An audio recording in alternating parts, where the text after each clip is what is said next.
Oi, pessoal, tudo bom? Aqui é o Gustavo e eu voltei para mais um vídeo para a gente debater aqui no canal RPSI sobre um tema que gera muita confusão e, sobretudo, tende a aparecer no mundo, e principalmente hoje via WhatsApp, como teorias da conspiração ou temas importantes como será que a China criou realmente o coronavírus? Será que tem alguma coisa a ver com dominação mundial e tudo mais? E é por isso que eu pensei em fazer esse vídeo aqui explicando brevemente o que são as teorias geopolíticas e qual a importância delas para entender as relações internacionais. Então, eu montei esse vídeo de forma rápida para a gente debater brevemente o que são essas teorias, e com isso eu estou abrindo aqui também uma série de vídeos que eu vou fazer sobre as principais teorias que influenciam as relações internacionais hoje. O American First, do Donald Trump, também o Eurasianismo, do Vladimir Putin e do Alexander Dugin, e a atuação da China com relação ao Belt and Road e com relação à reestruturação da economia mundial. Então a ideia é pegar esses três temas e trabalhá-los em vídeos específicos. Então acompanhem aqui o que a gente for postar dentro em breve, tá bom? Qual que é a ideia aqui? Que eu pensei da gente discutir? O que são teorias geopolíticas? Porque esse termo geopolítica ele é muito confuso. Ele se apresenta com várias questões, e eu falo confuso não necessariamente porque ele não tem uma definição, mas eu falo que ele é confuso justamente pelo fato de que ele é usado de forma muito ambivalente, né? Então a gente fala, o Bolsonaro está seguindo os Estados Unidos. Então isso significa dizer que isso tem a ver com geopolítica ou isso tem a ver com política internacional? Né? A administração do território é geopolítica ou é ordenamento territorial? Né? São termos que estão bem confusos e a minha ideia aqui é debater mesmo o que são essas teorias geopolíticas. Beleza? Eu quero apresentar brevemente, né, o que são essas teorias e qual a sua relevância para entender o mundo hoje. Né? Na verdade, elas buscam justamente isso e têm justamente essa função. Tá? Qual é o nosso ponto principal aqui para a gente entender? As teorias geopolíticas, elas são discursos, tá? Como discurso, o que eu estou compreendendo? Eu estou entendendo o discurso enquanto um conjunto de representações, tá? Esse mapa que vocês estão vendo aqui, que é a decoração da minha sala, é uma representação de mundo, né? Ele é um mundo que está representado de uma determinada maneira. Esse mapa originalmente não está nessa posição, né? Mas eu inverti ele e peguei a minha caneta de quadro branco e fui colocando ali o nome dos países, né? E isso me parece ser importante para a gente entender justamente de que forma que uma maneira através da qual eu represento o mundo influencia na minha forma, não só a minha forma de ver esse mundo, mas também a minha forma de agir com relação a esse mundo, né? Eu vou mover um pouco a câmera aqui, aí ó. Olha que interessante que aparece nesse mapa. Né? A gente vê um mapa, e isso eu costumo trabalhar bastante com os meus alunos, né? Quando a gente inverte o mapa mundi, a gente enxerga um mundo muito mais cheio de água, né? Muito mais azul, né? Com a massa terrestre colocada embaixo e o oceano mundial colocado em cima. Né, os oceanos, mas que são um corpo marítimo apenas, né? A Antártida aparece lá no norte, se vocês estão vendo aqui em cima da minha cabeça, né? E essas representações de mundo, elas têm um impacto muito grande com a forma como a qual a gente se relaciona com esse mundo, né? A maneira como a gente desenvolve as nossas práticas mesmo, né? Então, se eu vejo um mundo muito mais terrestre, eu estou vendo um mundo onde o direito vai estar ligado a questões territoriais.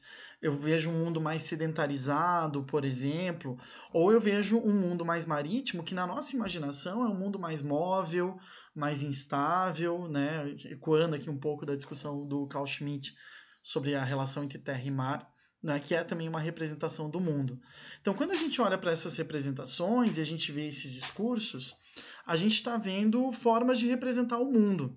E é justamente isso que a gente enxerga hoje. E por isso que as teorias geopolíticas elas são tão importantes e elas impactam na nossa vida 100%. Quando a gente vê a mídia falando da política internacional, quando a gente vê um professor ou alguém que está produzindo academicamente sobre isso, né, representações que a gente enxerga, falando sobre qual o estado do mundo, né? Mesmo o discurso religioso hoje tem um papel muito importante nessa representação, sempre teve, mas hoje recupera um pouco. eu acho que essas questões são muito importantes, né, sobre economia global. A gente está em meio a uma pandemia, né, então essa lógica de que está todo mundo sofrendo com o coronavírus, enfim, representam justamente essas demonstrações e construções e visões de mundo, essas cosmologias, cosmografias, que influenciam a nossa forma de se relacionar. Né? No caso das teorias geopolíticas, porque elas assumem uma importância relativa bem importante. Né? Elas não acabam influenciando só a nossa vida cotidiana. Mas essas teorias geopolíticas elas são importantes justamente porque elas assumem um caráter muito importante nas decisões políticas que os estados fazem. Os países vão constituir a sua política externa e a sua política interna também dependendo dessa construção, também dependendo dessa representação de mundo que eles tenham. Né? E aí, essa é a questão crucial. Né? Quais representações de mundo influenciam a política internacional e quais representações de mundo acabam não influenciando essa política internacional? Né? Então, acho que aí a gente tem um ponto interessante. Essas teorias elas são muito bem trabalhadas até a década de 90 no livro do Vanderlei Messias da Costa, Geopolítica e Geografia Política. Né? Ele é um geógrafo que hoje atualmente está na USP. Né? Essa aqui é a tese dele de doutoramento. E ele trabalha muito bem todas as teorias clássicas e a sua influência na formação desse discurso geopolítico. Como eu disse, depois eu quero tratar em alguns outros vídeos algumas teorias em específico de hoje em dia, né? Mas ele pega lá todas as teorias clássicas que às vezes a gente vê em geografia no colégio ou em geopolítica em relações internacionais, como poder terrestre, poder aéreo, poder marinho, marítimo e todas essas condições. E o Vanderlei também trabalha muito bem como que isso influencia a geografia política e a geopolítica no Brasil. Então é uma boa referência de livro para a gente ler. E eu trouxe também aqui alguns livros que nos ajudam a entender, né, alguns adjetivos que a gente está usando para o mundo hoje e que fazem essa representação e que compõem um pouco dessa lógica que a gente está vivendo. Né? Então, um dos livros mais antigos e clássicos, né, nesse sentido, é do José William Vizzentini, Novas Geopolíticas. Ele aborda as teorias geopolíticas clássicas. É um livro fininho, né, então é um paradidático bem interessante para ler, quem tiver interesse em ler sobre essas novas geopolíticas. E ele traz também uma discussão sobre as teorias clássicas, como faz a Berta Becker, também em alguns outros livros. Esse daqui também é um paradidático, mas ele é muito interessante na forma como ele representa o mundo, né? Do professor Rogério Resbert e do professor Carlos Walter Porto Gonçalves, A Nova Desordem Mundial. Né? Esse mundo caótico, esse mundo que a gente está vivendo fragmentado, né? Como o Instituto da ONU para Desenvolvimento de Pesquisa para Desenvolvimento Social fala no mundo fraturado depois da crise de 2008. Então, são construções bem interessantes que aparecem também, por exemplo, nas representações economicistas. Né? Então, aqui eu estou com o Thomas Friedman, O Mundo é Plano.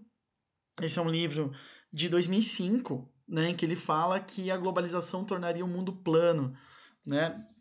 Alguns anos depois, né, 15 anos depois, a gente pode fazer uma releitura desse livro e ver se esse mundo ficou plano mesmo ou não, se temos liberdade de circular nesse mundo ou não. E por fim, acho que o último grande esforço reconhecido de representação é esse livro. Ele já saiu em português traduzido, eu não tenho ele aqui traduzido, eu tenho essa versão da Penguin, chamado Ordem Mundial, do Henry Kissinger, né, que é uma pessoa muito importante para a gente entender política externa americana e como que desenho que os americanos fazem do mundo. E para nós brasileiros, acho que isso é muito importante. Esses daqui são alguns exemplos formais que eu trouxe para que a gente possa, nos próximos vídeos, debater também de forma rápida e possível as três teorias que eu citei. Né? Eu quero discutir com vocês o America First, do Donald Trump, e como que isso já está influenciando a política mundial. A ideia de eurasianismo, que está sendo desenvolvida pela Rússia já faz muito tempo. E também o que a China anda fazendo com o Belt and Road. Tá bom? Então, espero encontrá-los aqui nas próximas postagens do canal. Se você está curtindo, avisa a gente, que a gente vai manter aí essas postagens, tá bom? Obrigado, gente, até daqui a pouco.